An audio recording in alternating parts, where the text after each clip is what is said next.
SpectreVision Radio. And I heard this sound. Just that quick, sounded similar to that, but very loud. It sounded like it was about 25, 30 feet behind us in this wood line.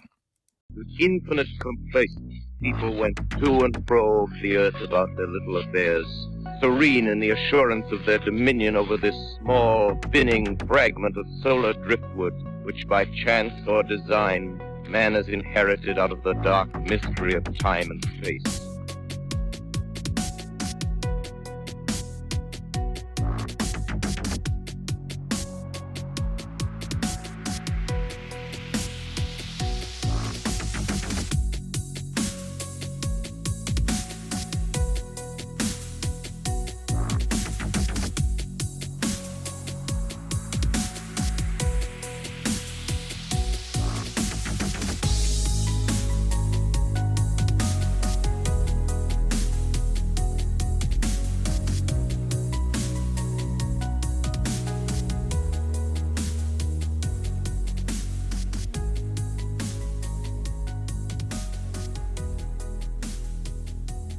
On this episode of Into the Fray, I welcome Brian King Sharp back on with me. He is of Sasquatch Odyssey and actually several other podcasts, which we will mention once again because that's an important thing to do. All the things that Brian is up to.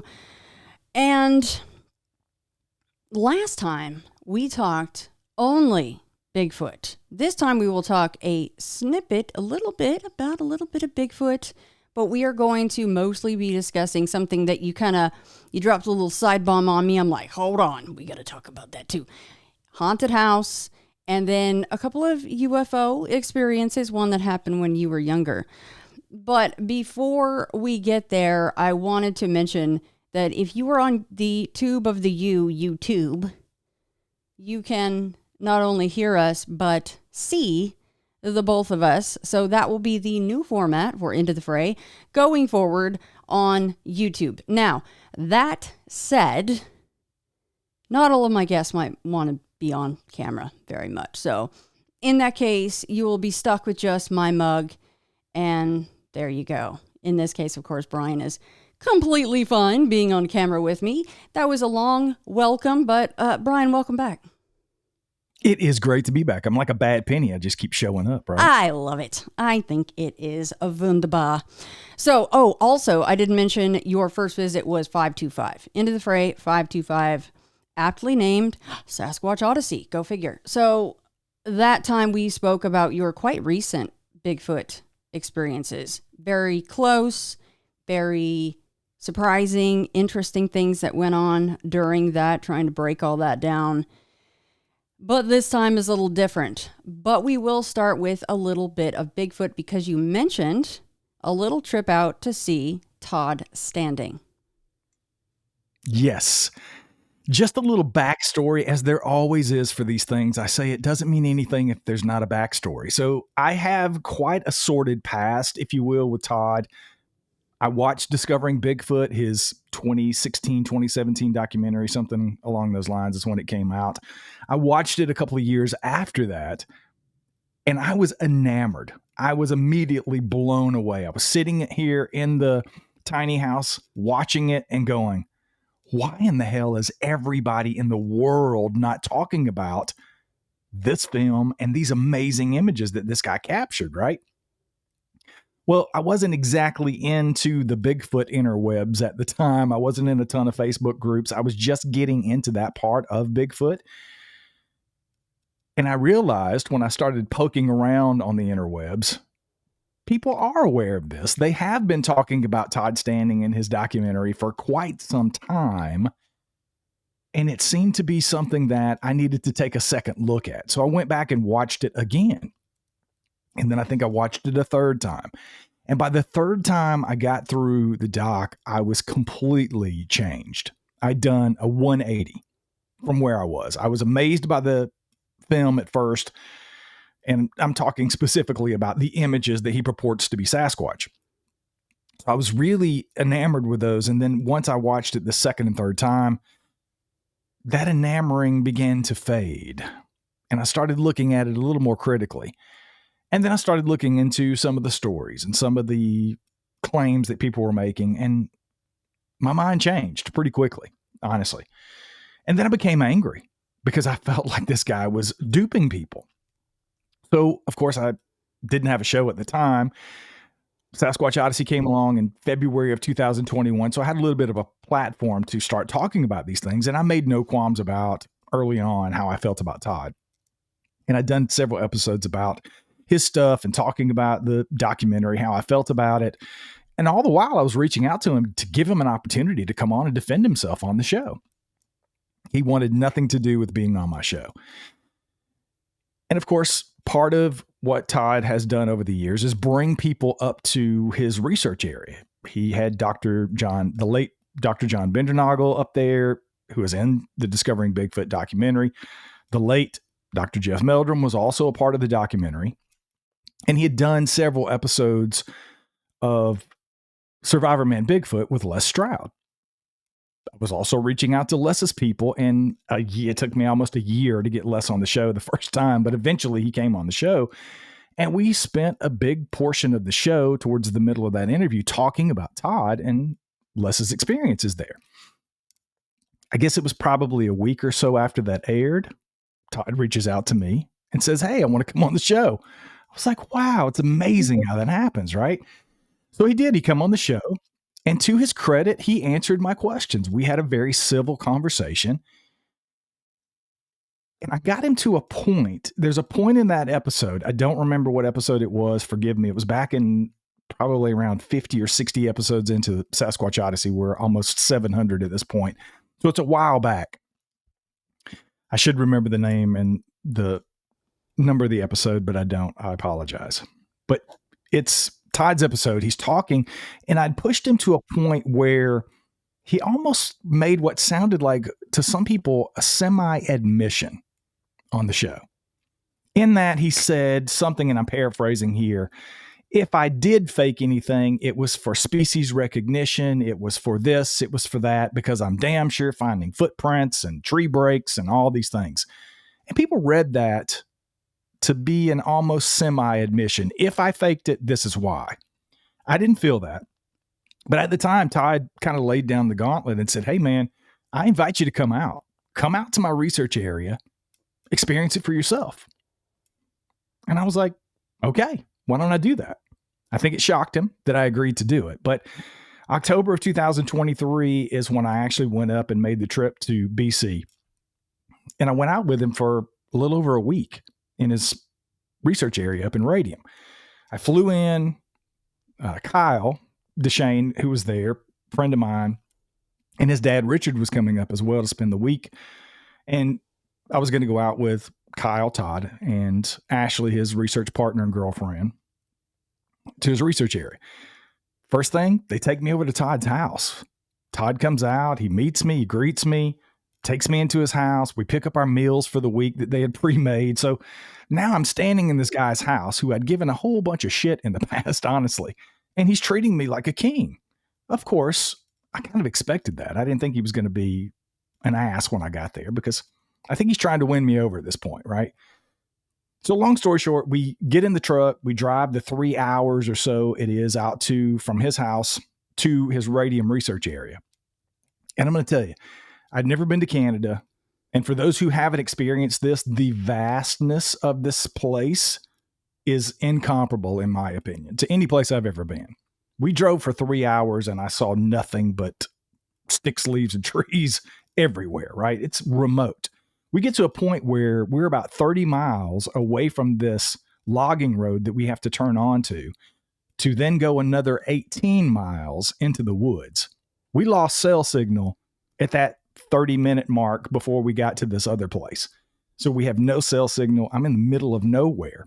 And people had actually said to me, as a joke, half joking, "I think you need to be careful, Brian.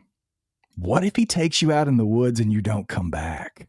I was like, wow, that's kind of a conspiracy theory sort of way of looking at it. But it was in the back of my mind. I'm thinking, here I am going out 18 miles deep in the woods with this guy off this logging road. I have zero freaking clue where I'm at. I have no cell service.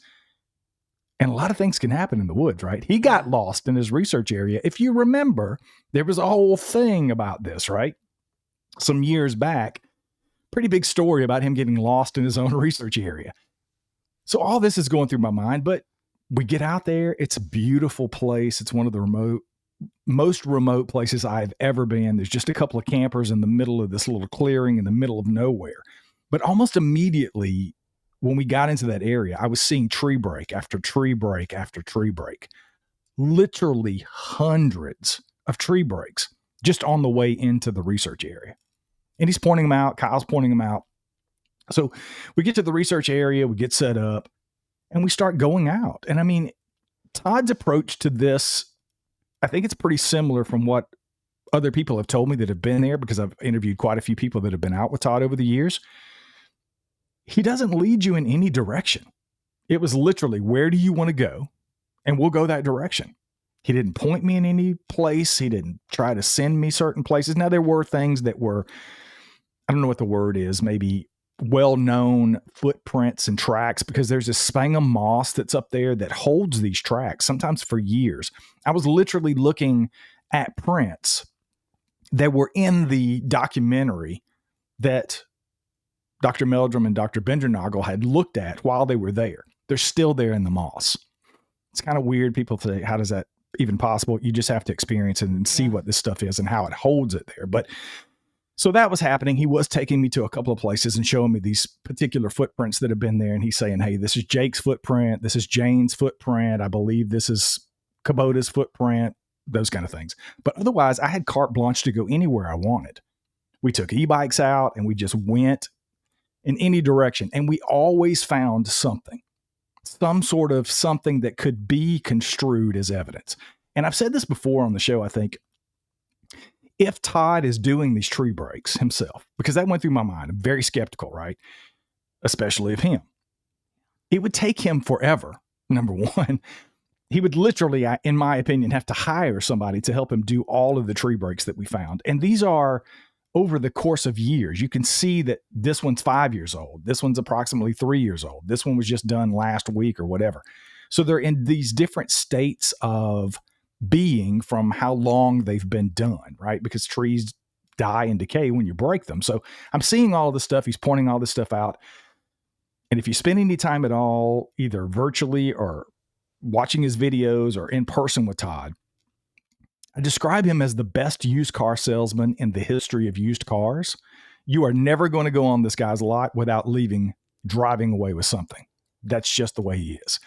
And it was just this constant bombardment of his knowledge, training, and experience, if you will, pouring out of him. But there were times when he and Ash would go off on their own. There was a night that we stayed in base camp, we being me, Kyle, and Richard, stayed in base camp, and Todd and Ash went off into their own area. We knew where they were going to be. We coordinated this, but we knew how far away they were. So if we heard anything between us, we kind of knew what was going on. And that first night that happened, we had activity. We had heard a couple of distant wood knocks in the opposite direction of where we knew Todd and Ashley to be. But that was pretty much it. I think that night we were sitting around the campfire. We had heard what sounded like some whoops, again, in the opposite direction of where Todd and Ash were. But there wasn't a whole lot going on. So we were just out sitting, talking, having a good time. And we started looking up in the sky. The sky is beautiful there. It's not zero light, but it's as close as I've ever been to a zero light environment where you're just out under the stars. You can see everything there. It was one of the most gorgeous skies I've ever seen. So we're watching the planes, and I'm kind of seeing where the planes are flying and about how high they are, because I watch the sky all the time. I've had UFO experiences in the past, so I'm always watching for that stuff. And lo and behold, I don't remember who said it first. It was either me, Kyle, or Richard, because we were the only three there. Somebody says, "Whoa, do you see that up there?" And they point. So I'm looking, and there's these little specks of light that are cooking. I'm talking flying. I estimated, I think I've said a couple of times, maybe 2,000, 2,500 miles an hour. Because you can look at a plane, because we were seeing these airliners. We were in a flight pattern. I guess it would be, I don't know the cities there, But it was clearly a flight pattern between two major airports because we could see the airplanes doing their thing, and they're always about the same level, probably 25, 30,000 feet. They're always going one of two directions. And you can tell about what speed they're going, probably 500-600 miles an hour. So we had this reference, but I was estimating at about 75 to 80,000 feet. So way above this is where we're seeing these lights. First there was 1, then there was 2, then there was 4, then there was 6. The only thing we had that would amplify anything was we all had binoculars with us. We had 3 pairs of binoculars. So we're all standing there in the middle of the night, 11 o'clock at night in this Bigfoot research area with binoculars watching these crazy lights. They were doing things that I've never seen. I've never seen this before. I watched one in particular. When you watched them through the binoculars, they were just little balls of light. You couldn't make out anything other than it just being a ball of light. Bluish tint to it. And this thing was cooking along at probably 2,000 miles an hour as I'm following it or trying to keep up with it with the binoculars. And it stops dead still and takes a left-hand 90-degree turn at 2,000 miles an hour. Easy.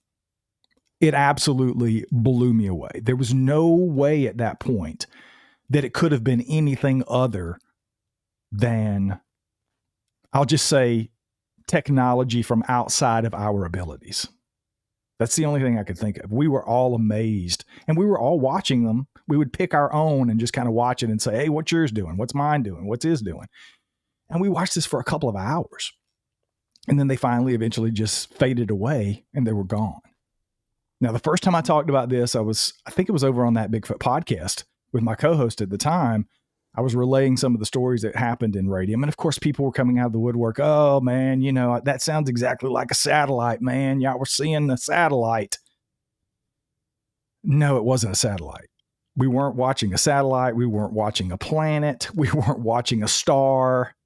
It was clearly under intelligent control of some type. I'm not saying it was manned, quote unquote, manned by an alien. That's not what I'm saying. It could have been a probe for all I know. I don't know.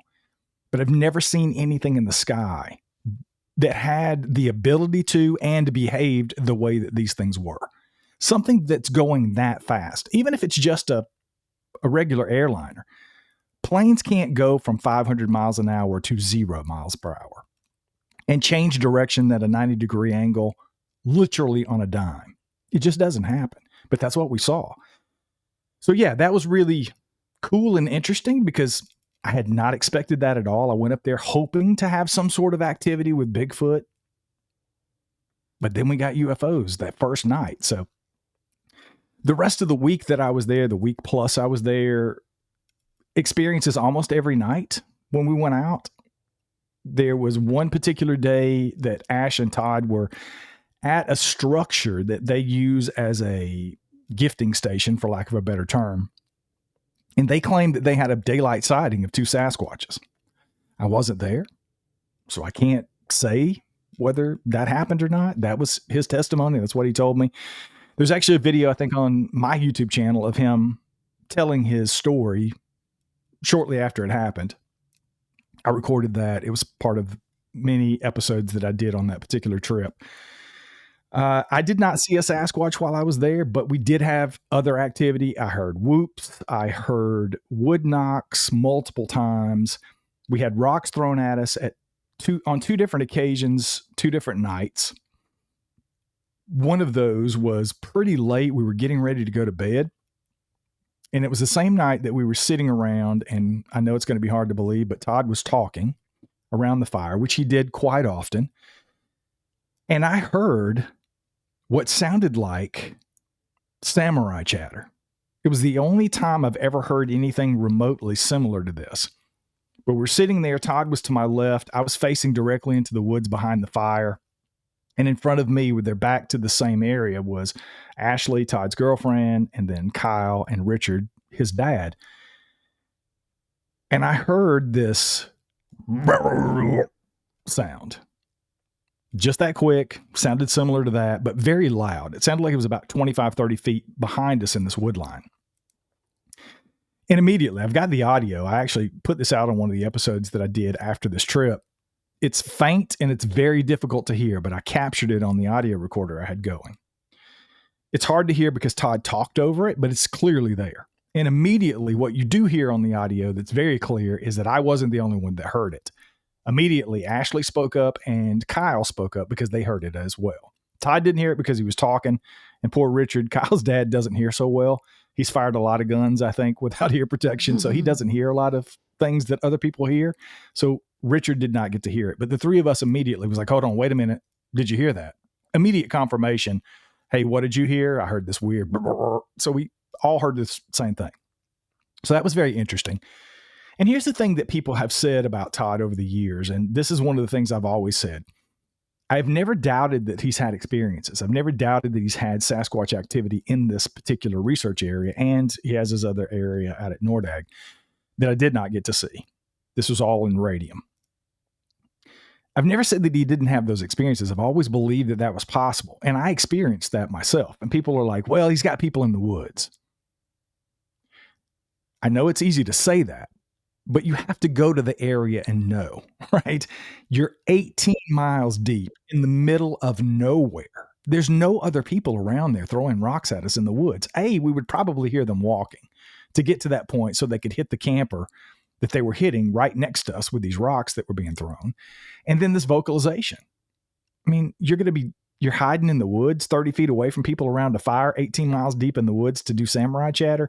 It just doesn't make sense to me. So that's why I've always attributed that to potential Sasquatch activity, because when the rocks were being thrown, Todd and Ashley were in their truck. We actually walked over, knocked on the back of the truck and opened the door and said, hey, come out here for a second. They're throwing rocks at us.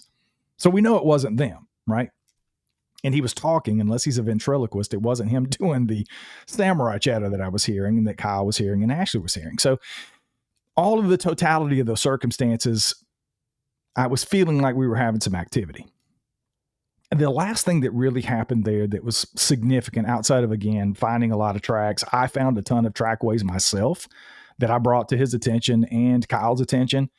We followed them. I'm talking 30, 40 tracks in this moss that I was finding in this area that we just randomly stopped at next to the road, right? He calls it the Penner Playground, where there's tons of down trees and tree structures and trees woven into other trees 30 feet up. It's an amazing area, I have to admit.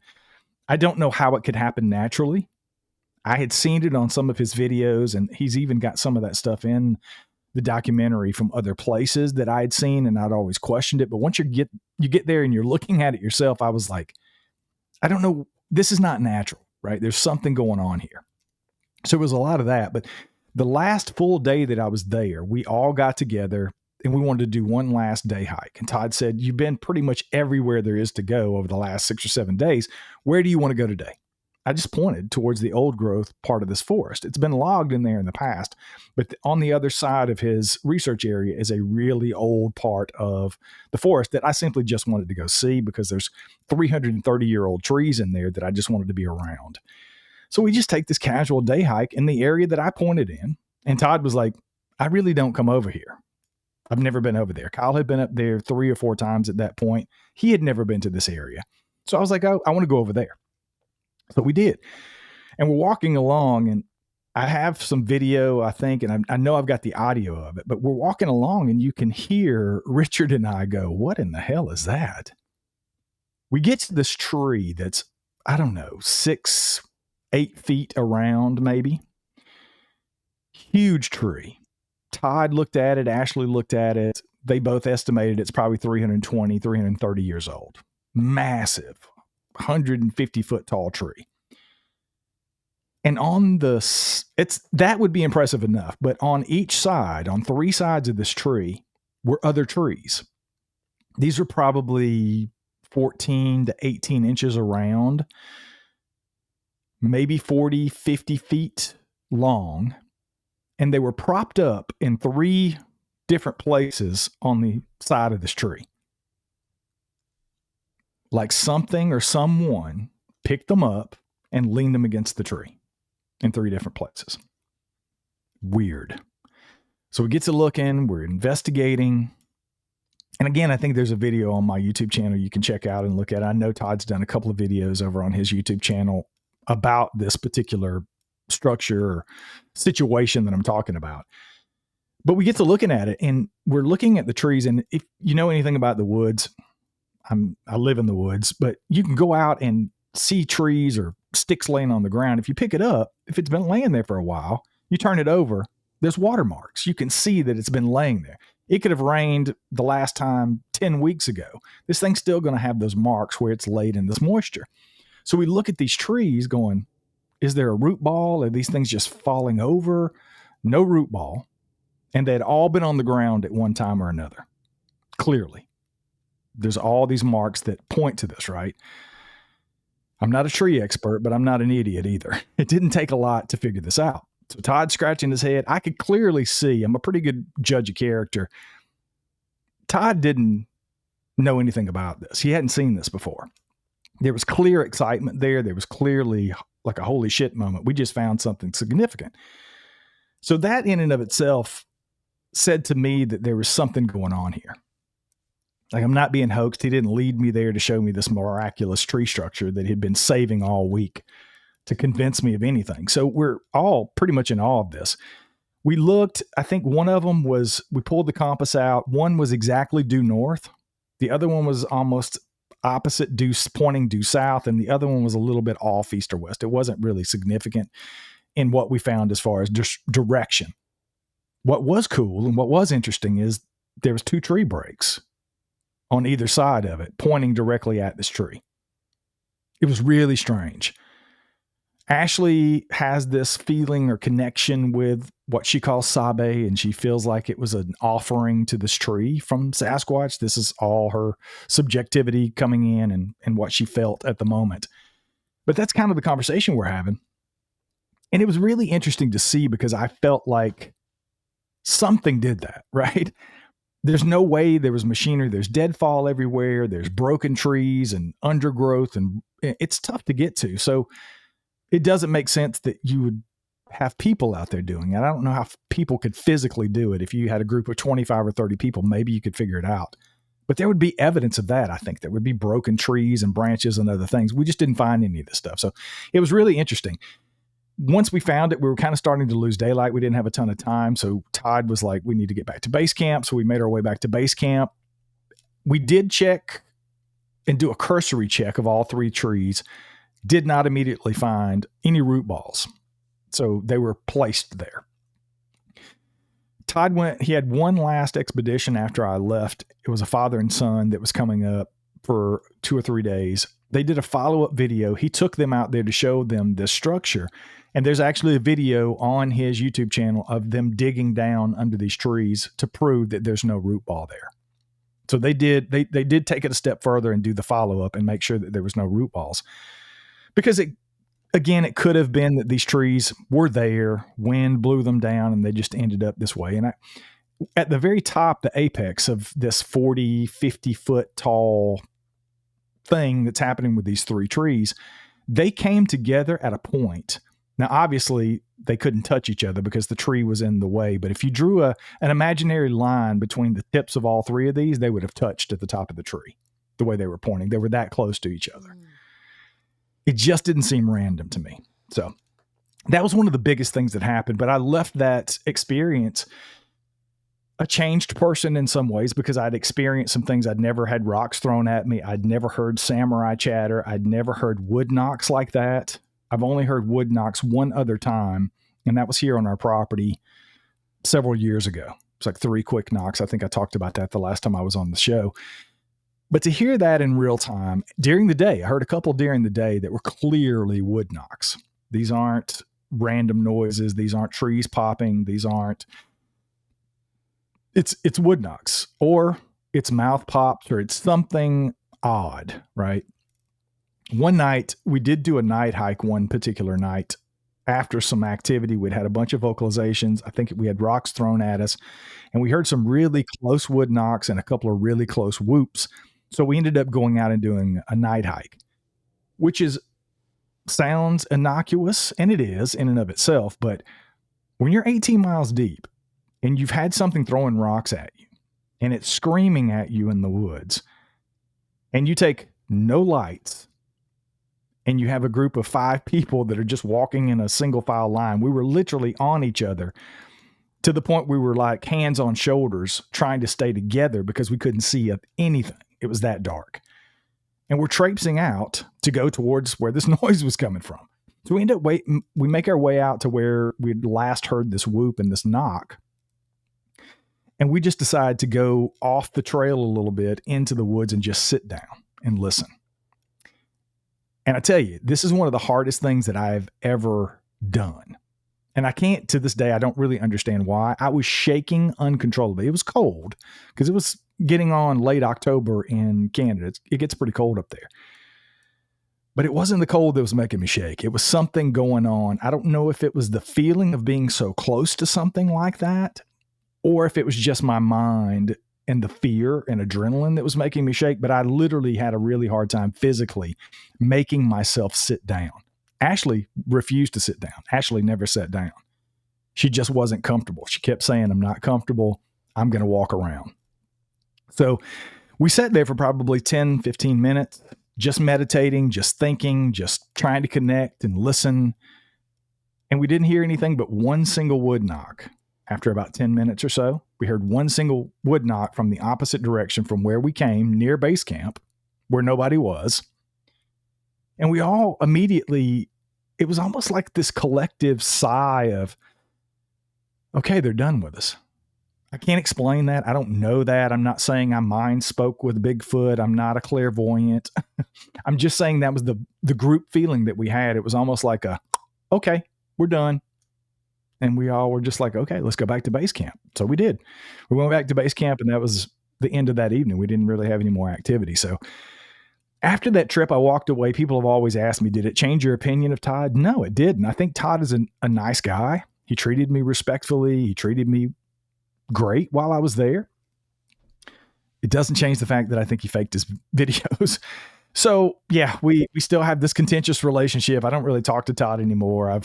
We've had a little bit of a falling out, and we just decided it was best that we didn't talk anymore. And that was the end of that. But yeah, there's some really cool experiences there. And I definitely think there's something going on there. There is a there when it comes to his research area and the activity that people are claiming to have, because I've interviewed multiple other people that have been up there, sometimes while Todd's not even there, and they've seen Sasquatches there that I believe. So I think there's something going on there. It just doesn't change the fact that I think there may be some other things going on with his videos, let's say. So was there a particular reason that he hadn't been in that area that you pointed out in that old growth? I didn't really ask him that, to be honest. It was very thick back there. It was thicker than any of the places that we had been before. Okay. And I don't know if it has something to do with the way the land ownership is set up there, because Todd owns some of that land that he researches on. Obviously, he doesn't own everything around there. So I don't know if it was a situation of, I don't necessarily go there because it's not mine to go there kind of thing. But he tends to stay where there's activity, or what appears to be activity, with the tree breaks, where he's finding footprints, those kind of things. And it's easier for some people that are on expedition to access. Right. So I don't know. The short answer is I have no idea why he's not been there, and I didn't ask that question. What about anybody armed? Were you guys armed at all? Anybody? Yes. We never went out without being armed, because there was a 600 to 700 pound grizzly that had been seen in and around the research area while I was there. And they saw him later on, I think, in the season after I left, maybe on the last expedition, or maybe after they had kind of finished all the expeditions for the year. But yeah, he's pretty well known to be in the area. Not necessarily aggressive, I don't think, but a 600 or 700 pound grizzly is bad business, no matter what the interaction is. So we always went everywhere with a 45-70 minimum. Somebody was always armed. So to me, that lends more credence to what you said before, that you're 18 miles deep and you didn't feel like he already had people planted there to make noises and this and that. Because let's face it, Yes, he had been talking to you before, but he doesn't know you guys that well. You come out armed. He's going to send his friends out to F around with you guys and maybe get shot at? No, I don't think so. No, it just doesn't make sense. And I've been to Todd's house. I see the way he lives with his family. I see his lifestyle. I see what he has and what he doesn't. He's not paying people to run around and hoax people with Bigfoot. He's just not. Well, now, could he have faked some things in his videos with some fake hands that he may or may not have been caught with over the years and things like that? Absolutely. But that's a different scenario. He's by himself doing this filming. Maybe he's got somebody else helping him that's a part of his family or a very close circle or whatever that case may be. That's all possible. But the actual physical forethought of planting people at certain places 18 miles deep in the woods just doesn't make any sense to me whatsoever. Do you feel like that, and you won't know for sure, and only Todd knows if this is the case, but do you feel like the videos and all the stills that have been shared so many times are in fact Todd in some sort of prosthetics and makeup and whatever it might be? My opinion has always been that the face of Jake that we see is Todd. I firmly 100% believe that Jake is Todd. Jake is the one with not a hole. It's like peach fuzz on its face, right? And it's completely black, huge eyes. And he doesn't move in the video. I don't believe we ever. So Jake, we don't see Jake move in the video, right? If it's any movement at all, it's minute movements. And I think Thinker Thunker and other people have maybe done breakdowns, and Todd has gotten very angry about it, saying Jake's head is 4 times bigger than his and this, that, or the other. I'm not Thinker Thunker. I don't do those extrapolations, but it's pretty clear to me, the brow ridge, the nose, the area between the eyes, it all matches up if you look at it long enough. And I think Kubota, that it's one of the last images I think that he got in the video, discovering Bigfoot or whatever his documentary is. I actually think that's his dad. I think it's his dad with some kind of black shoe polish or some kind of black stuff on his face. I actually have a comparison shot on my computer right now that I keep all the time. I pull it up every once in a while. I think Steve Coles, the Squatch detective, did it, where he took a picture of Todd's dad, I think from Facebook or something, and he's got the face of Kubota next to it. And it's pretty clear. To me, it looks like the same person. The same lines are there. The same wrinkles are there. And that was always the really strange one to me anyway, because it doesn't look like any of the other alleged Sasquatches. The face is not hairy. It looks like a man, a dude with black shoe polish on his face, looking out from under this log. And that was one of the things that came up over and over. I've had Les on the show a couple of times now. He's actually become a good friend of mine. We're actually going out on expedition sometime next spring. We're taking some folks out in an undisclosed location as soon as we pick it. We're going to go out on expedition together next year and do some filming for his new documentary. But I had that conversation with Les a couple of times, off air and on the show, about Todd's footage, because Todd is a documentarian just like Les, right? They do things a little differently, but that's how Les made his living, was going out and surviving on Survivor Man and doing his own documentation. So he's constantly got a camera in his hand. So I asked him about Todd's footage. I said, what is your opinion? And he said, look, Brian, I can't say that anything was faked because I've held the SD cards in my hand. When he was up there with Todd, he got the raw data and looked at it, and it's there. And that's really all you can say. Right? Yeah. It's very difficult to prove a hoax. It really is. If you're looking at a photo or a video or even pieces of audio, it's harder than people think to prove something beyond a shadow of a doubt as being hoaxed.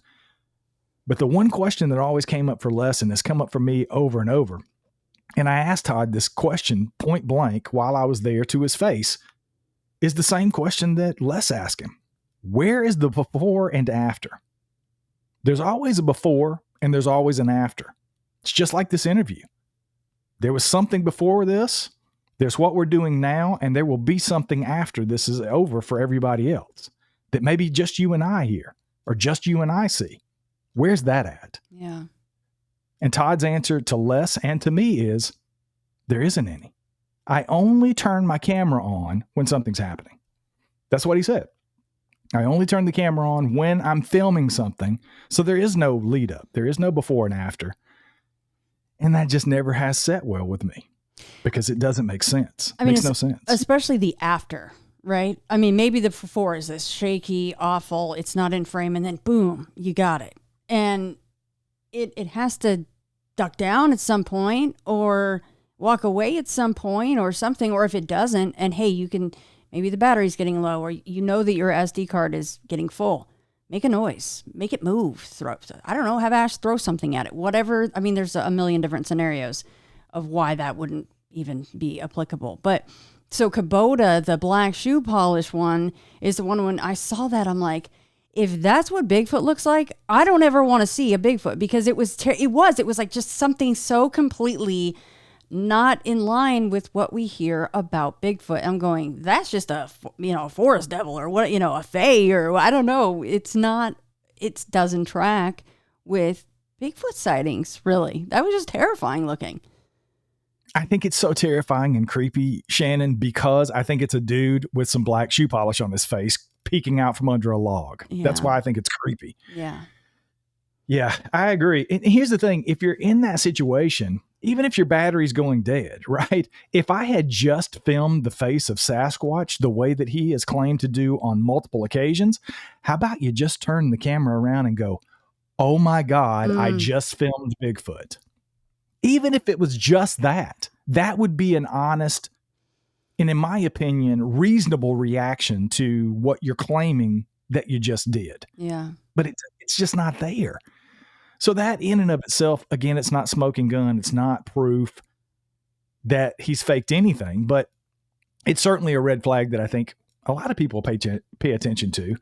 And that's why I've tried to educate people as much as I can. And I got a lot of guff for going up there, believe it or not. People were pissed off at me because I'm supposed to be a serious researcher. I'm supposed to be someone who takes this seriously. Why am I going to hang out with a hoaxer? And my immediate response was, why would I not? Right. If I'm calling this guy out for something I believe he's done, how am I not going to put my money where my mouth is and physically go up there if I'm able to go up there and say, this is what I experienced, this is what I saw, and this is how I feel before and after. And that's all I've ever done. I've never endorsed anything he's ever done. I've never endorsed any of his footage. All I've said was, the guy treated me decent. I had a great time while I was up there. I had some cool experiences, and I think he hoaxed all of his videos. Right. Well, yeah, it doesn't mean you put a stamp on it just because you're going there. And it's just like whoever we speak to on our shows. It doesn't necessarily mean that we always agree with these people. That is up to you guys that are listening and watching. It doesn't mean a stamp of approval in any way, shape, or form. It's always interesting.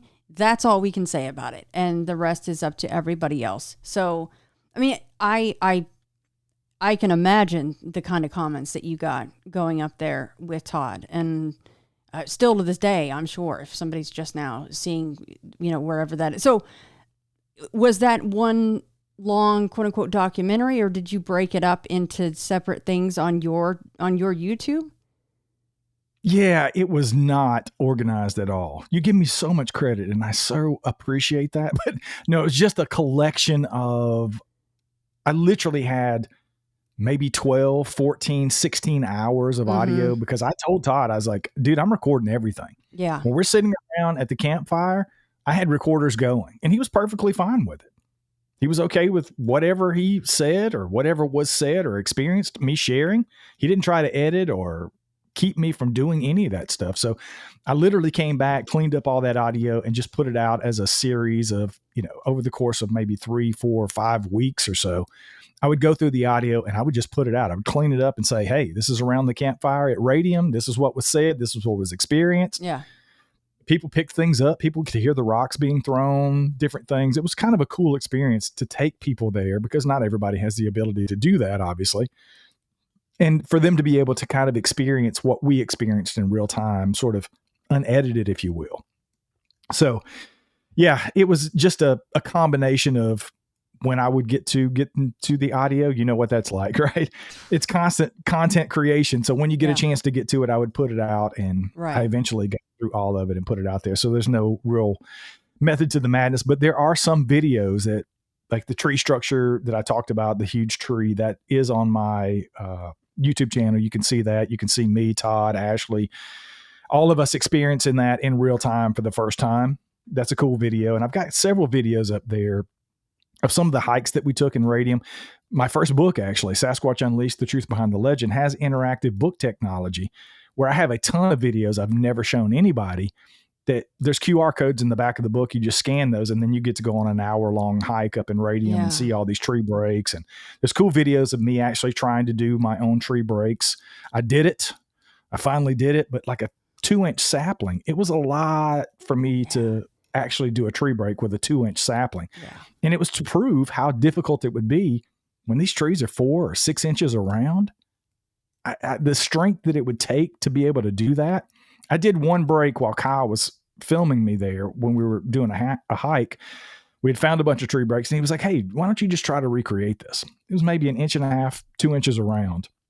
And I tried to do it about I'm 6'2". So I was trying to do it at about 6.5 feet up. It was hard. It took a lot of force. I was finally able to break it. Thank goodness. I saved face on video. And was able to do it. But it was not easy. It was not easy at all. So I recommend that for everybody. If you think it's easy to do these tree breaks on a 3 or 4 inch sapling, go out and try it today. Give it a shot. Did you notice, and I'm sure you would have brought this up, but did you guys notice any more or less activity when Todd and Ash were not physically in your presence all night at camp or whatever the situation was you were doing? No, that was one of the things I paid attention to. I went into this fully expecting to be hoaxed.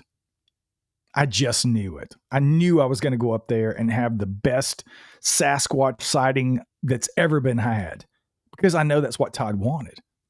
He has moved into this era of recognizing what he calls influencers, and he's made a conscious effort. I think I was the first person that he invited up there that would fall in that vein of people that he has on expedition. But he recognizes that I have an audience and he wanted me to come up there and have these experiences so that I would come back and talk about it on the show. And I know people reached out to me. I had probably 10, 12 people reach out to me right after I put these episodes out saying, I want his information. I want to go check this out for myself. So it worked. It's a brilliant marketing plan. Yeah. I talk about it. I talk about my experiences, and then he gets the $4,000 or whatever he's charging people a person to come up there for a week. It's brilliant. So he's tried that with David Avocado Wolf, who's, if you've ever watched like Food Matters, he's kind of a foodie in that vein. He's kind of a conspiracy theorist-ish kind of character, but he's got 400 and some odd thousand followers on Instagram. Todd invited him out. He came out a few months, I think, after I was up there and went out with Todd's son, Thaden. They went to, it wasn't radium. They had to go to Nordegg because there was some fires in the area that was threatening radium. So he took David and his son, Thaden, out to Nordegg, and they allegedly had a Sasquatch sighting. So now he's got David Avocado Wolf with 400,000 subscribers or followers on his YouTube or his Instagram talking about his sighting that he had with Todd. Again, brilliant marketing. Yeah. So he's continued that. He's been trying to get, Joe Rogan up there forever. I don't think that's going to happen, but he's sort of moving into this where he's bringing in influencers in the space and sometimes outside of Bigfoot that just have a following. I think the last video I saw, he was trying to get some rapper up there from TikTok or something. I don't know. I think that fell through, but he's trying to get all these people to come up and have these experiences, which is great. I think if you're getting people in the woods and they can have some sort of an interaction with a Sasquatch, I think that's fantastic. I just wish it were a little more genuine, in my opinion, but I digress. So, the mindset, I guess, is that they created these creatures to put on film to get the attention, to get the people out there, because there is probably real activity going on, but you gotta have the goods to get that spotlight on you. So, I know he takes a lot of flack for that, and it's not great to do it that way if that's what he has in fact done. It's yeah, most of us saw any of that footage. Very clear. Very clear. Little too clear, probably. Yeah. There was a meme I used to post it years ago. It was just funny. I couldn't help myself. It was one of the puppets from Sesame Street. The dog, I don't remember his name. I don't know if you saw this, but it was like an enhanced and then a super enhanced. And the enhanced had same face, just a stick across it. And then the super enhanced was the stick is gone, and you're just going, yeah, it was wonderful footage, but it just wasn't believable. It just wasn't. So. No, and it's unfortunate. Like I said, I've always said that it is a great area. I do think that people can go up there and have experiences. Yeah. It's just a little disingenuous to get. It's one of those things that's, as a police officer, the only thing we really ever had was our integrity, our word. Right. And that was the one thing. I worked for the City of Atlanta Police Department. You could do a lot of dumb shit on the department and be just fine. But if you ever told a lie about anything, the smallest thing, you were done. They would fire you on the spot because that's all you had. Because we as police officers had to go into courts of law and testify. And we had to be believable. We had to tell the truth to prosecute whatever it was, if it was a jaywalking ticket or a murder investigation. And I've always stuck to that. That's been part of my life for a long time. I was in law enforcement for 16 years. But beyond that, it's just how I try to live my life. And if you're doing something nefarious and you're lying to people, you're wrong. I don't care what your intentions are. I don't care how good the road to hell is paved with good intentions. I don't care what you were trying to do. And I think that's where, just again, this is my personal opinion. I'm not stating this as fact. I think Todd got to the point where he cared so much about the subject. I think he cared about his experiences and he cared about what was happening with these creatures. And he was trying to figure out a way to get more people involved to maybe further the discovery. Yes. And to do what he thought was right for these creatures. He just went about it the wrong way. Right. And he faked what he needed to fake, and it worked. It got him the recognition. It got him the play, so to speak, in the community that most people will never reach that level, honestly. Anybody in the Bigfoot community, you can mention my name and they'll go, who is that guy? You say Todd Standing, everybody knows immediately who he is, and they've got an opinion one way or the other. And frankly, Todd doesn't care what that opinion is. He just wants you to have an opinion about him. That's how it works. That's why he's got 180,000 subscribers on YouTube, listening to everything he says. Well, I think, and that's probably a good way to close that out about him, is that I think it did come from a good place. I really did. Because let's face it, people are always like, they'll show like I got this bundle of hair, and people go, well, get it DNA tested. Well, that costs thousands of dollars, All of these things cost time and money, and it's a lot, right? So it probably did come from a very, very good place, and you can tell that he's extremely passionate about the subject. No one can take that away from Todd. But hey, you gave it a shot, and you did have some experiences up there. Just because you didn't see anything doesn't mean, hey, you couldn't verify what it was, but it was all a little interesting, very strange, some things. And the UFOs, of course, which happens quite a bit, along with things like lights in the woods and all these other things. And then you start going down rabbit holes of, is it connected? And, I wonder if you did have a laser pointer, if you could, quote unquote, communicate with UFOs, if they would power up for you and all that stuff that they do at Esetti Ranch. I try it all the time at home. I did not have my laser, but I do have one now. Yeah. And I play with it often at home.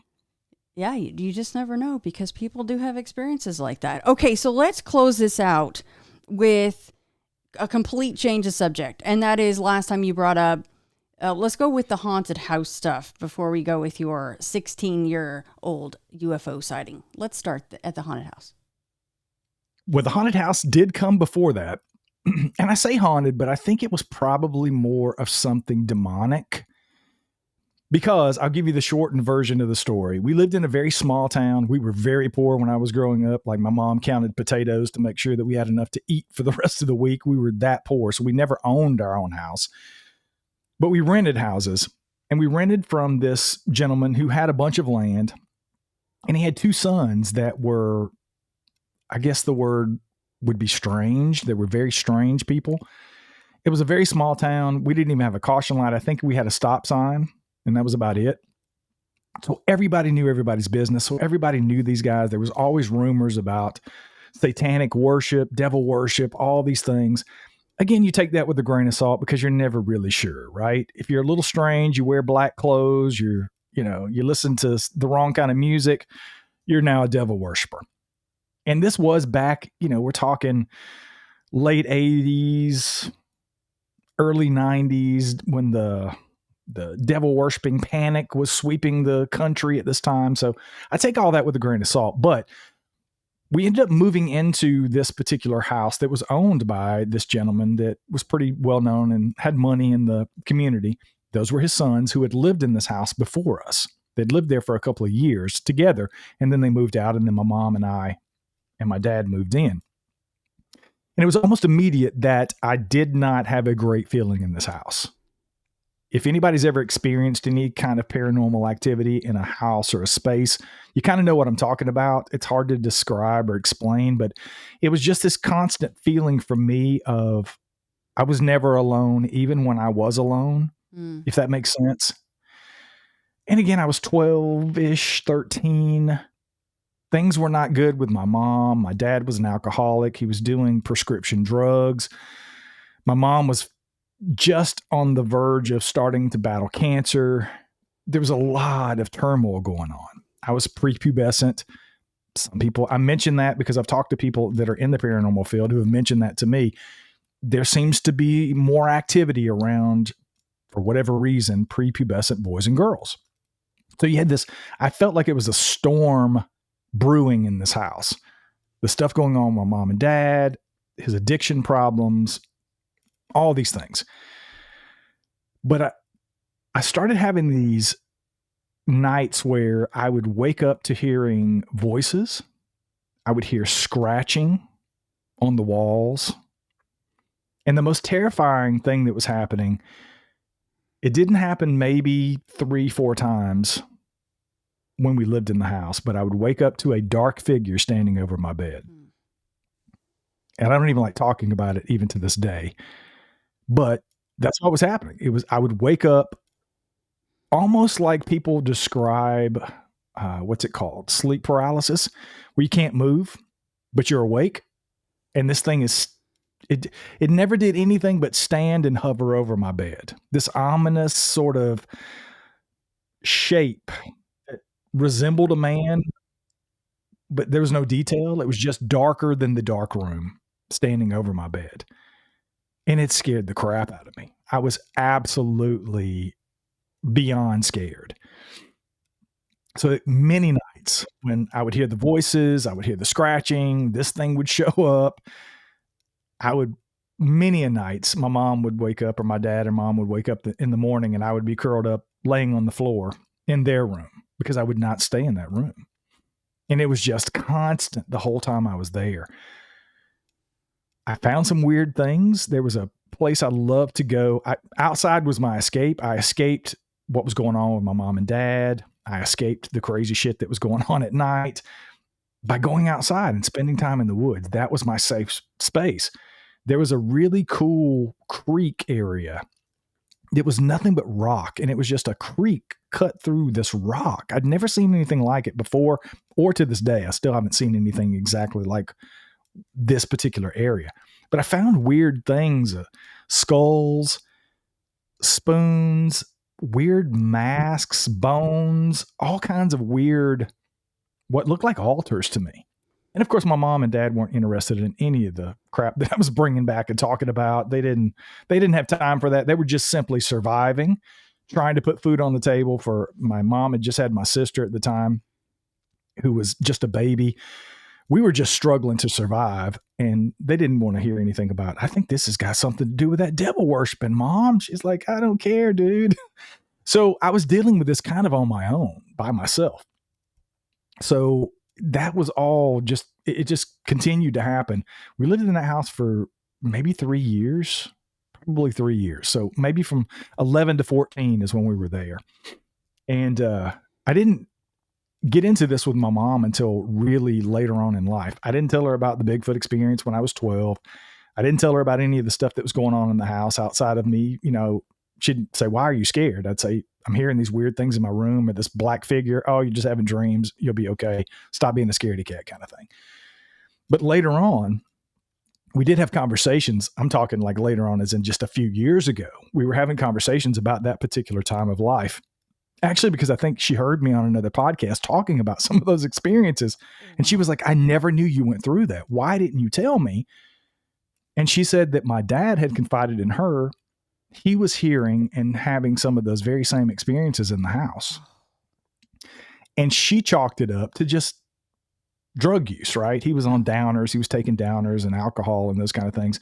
She was like, "You're just probably hallucinating," right? But it was in line with what I was hearing. The scratching, the voices. So we were hearing and experiencing the same thing at different times because we would be gone and he would lay out of work and just be laying, chilling on the couch and it's one of his stupors. And he was having those experiences while everybody was out of the house. So during the day. So it was just one of those situations where I was definitely glad to get out of the house. That's for sure. I was definitely glad when we moved. My mom did beat cancer. Thank God. They gave her like 3 months to live some 30 some odd years ago. So she's still kicking, which was the best thing that ever came out of that house. But yeah, I was definitely glad to get away from there. And I was on a podcast probably 4 years ago as a guest, and the host was into demonology. And he asked me during that interview, "Do you think it's possible that what you experienced when you were 12 in the woods maybe wasn't Bigfoot related, but maybe this demonic entity that was in the house that you were dealing with? You never saw it. All you heard was these gruffs and growls and all this movement. Is that possible?" And I was blown away. I'd never even considered that because I'm very flesh and blood, nuts and bolts. It had to be a Bigfoot, right? But when he asked me the question, I had to really consider, was it something else? Was it something that maybe followed me into my safe space? Like, hey, you're not going to escape me by going into the woods. I can get you there too. I don't know. It's just one of those things that really made me think about it later in life. That, like I said, that was probably 3 or 4 years ago. So I don't know. Just some really weird experiences for sure. How close was that creek to that house? Oh, it was hundreds of yards. It was probably 600, 700, 800 yards away from the house into the wood line. It wasn't that close. Yeah. Okay. Yeah. You just hear a lot of anytime there's running water really close to, or I have a woman that I speak to over in England where she has this ancient aquifer that runs under the house and she has insane paranormal activity inside the house. Just, a lot. So that can amplify things sometimes, right? The water and the paranormal tie-in. So just wondering about that. Do you recall what kind of masks these were that were down there?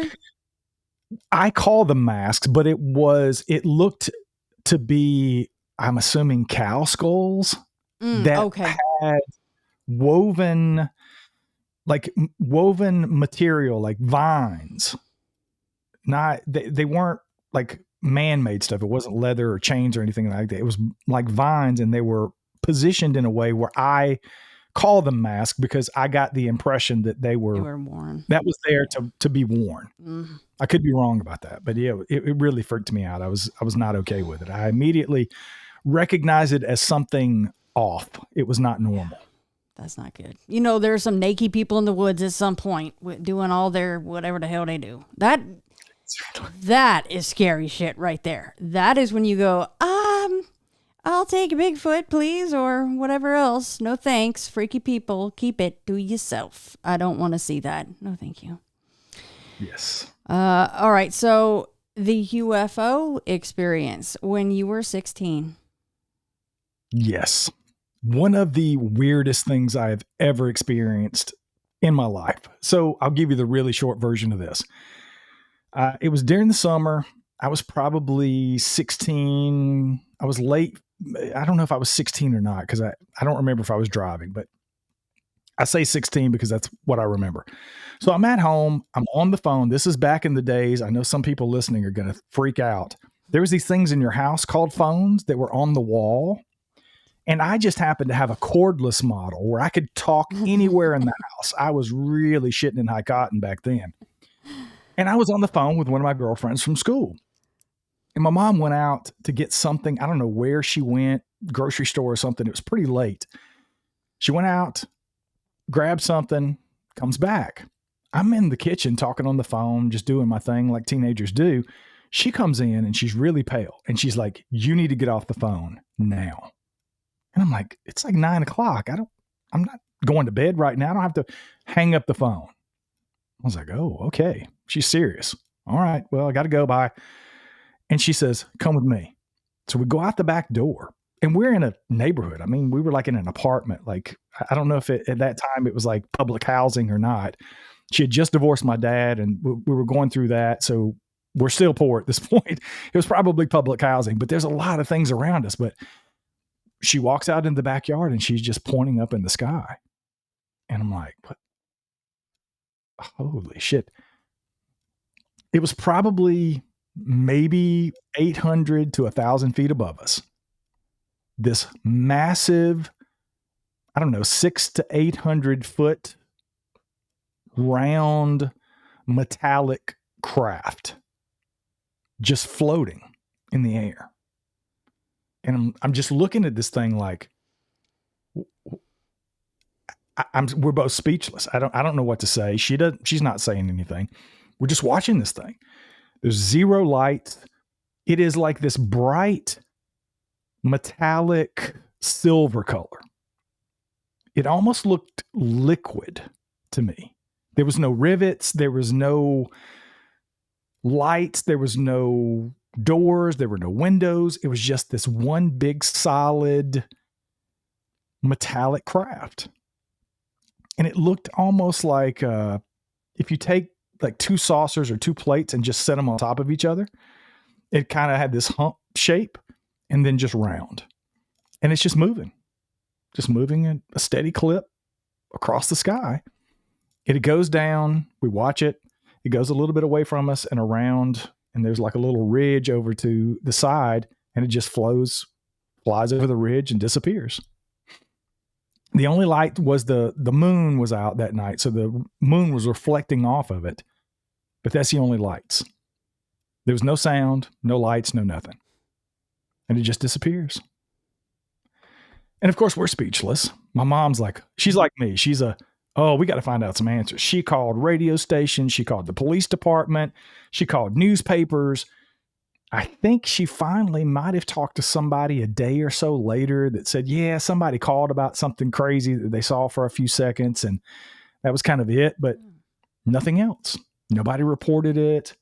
And I'm thinking, we can't be the only people on this beautiful summer night that was out that saw this thing. But apparently we were. I don't know. But yeah, that was definitely the closest I've ever been because, I mean, 800 feet is not that far.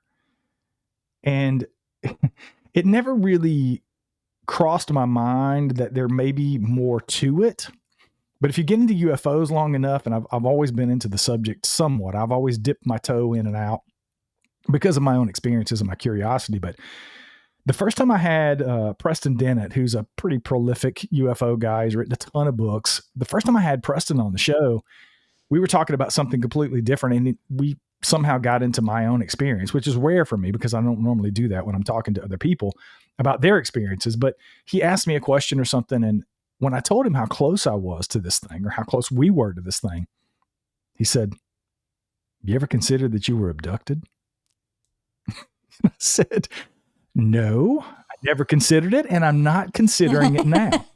Because in Preston's experience, typically when you get that close to these things, there may be things that you don't remember that might be associated with these encounters. So I don't think I was ever abducted. I've never felt like that. I don't have any strange things in my body that I'm aware of or any missing time or those kind of things. But yeah, that was just another little caveat that just happened a couple of years ago, the first time I talked to Preston about it. And yeah, that was definitely my closest UFO experience. I've had other things where I've seen other weird things at night, fleeting things. Daniel and I have actually seen what I think is a UFO here.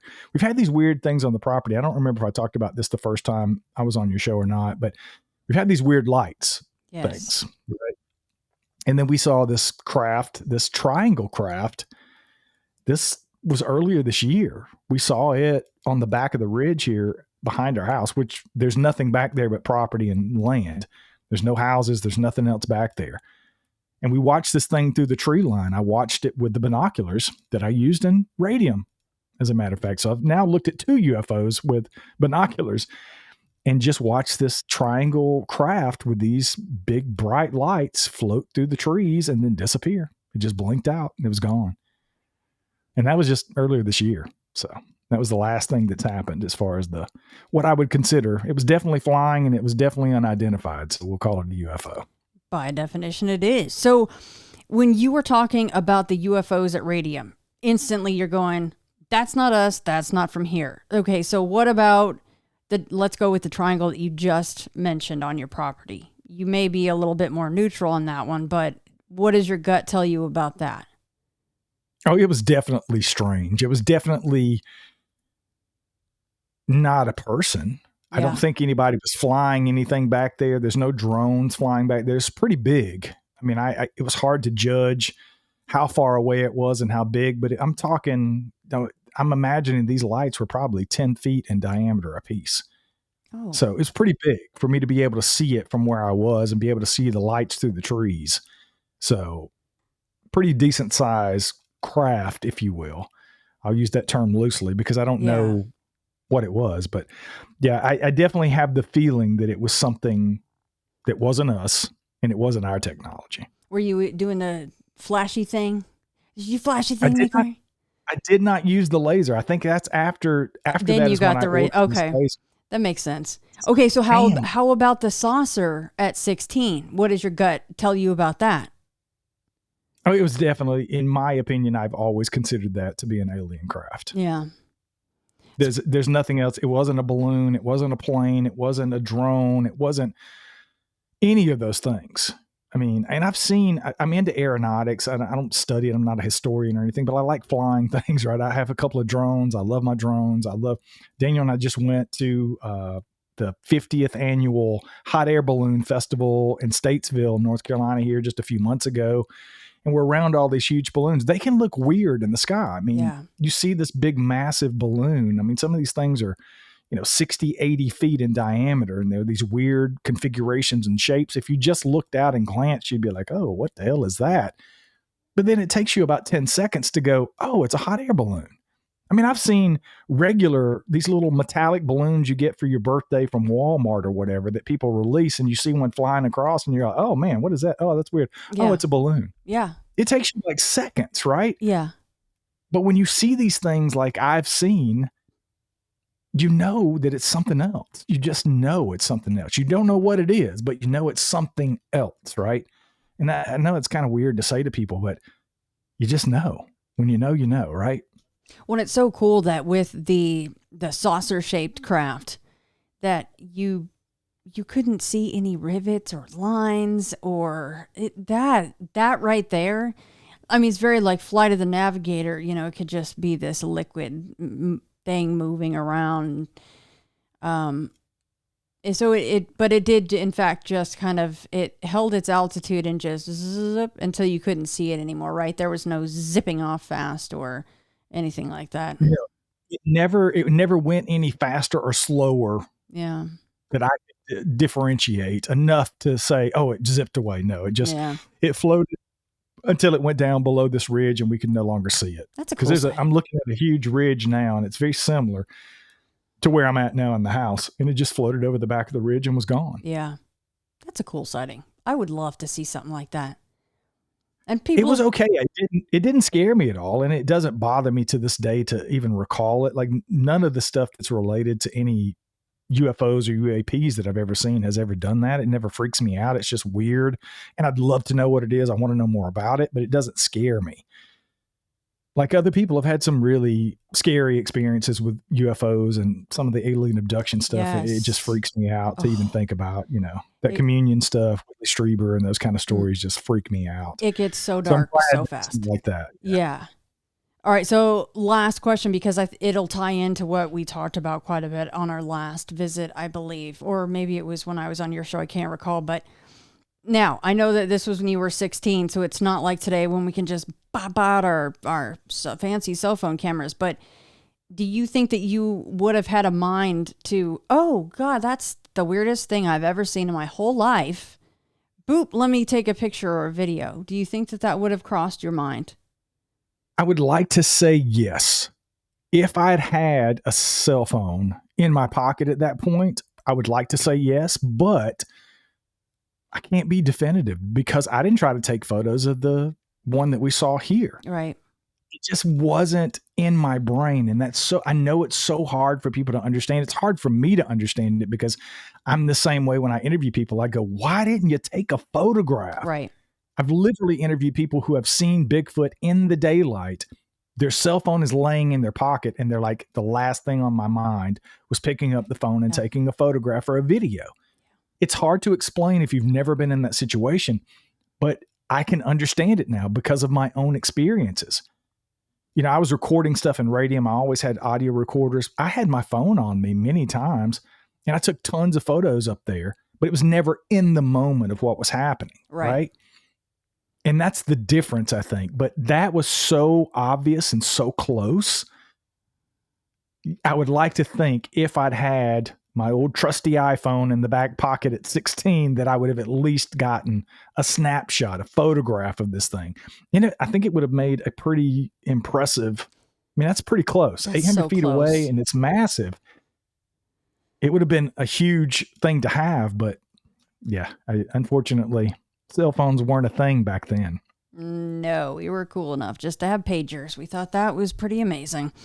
All right, Brian, so let everybody know where to find you. And of course, you know, you have your book and when is My Bigfoot Life coming out? We all need to know. I'm just kidding. I know you're still going through audio and all that. It's a long process. That's what people don't understand. But yes, let everyone know where to find you.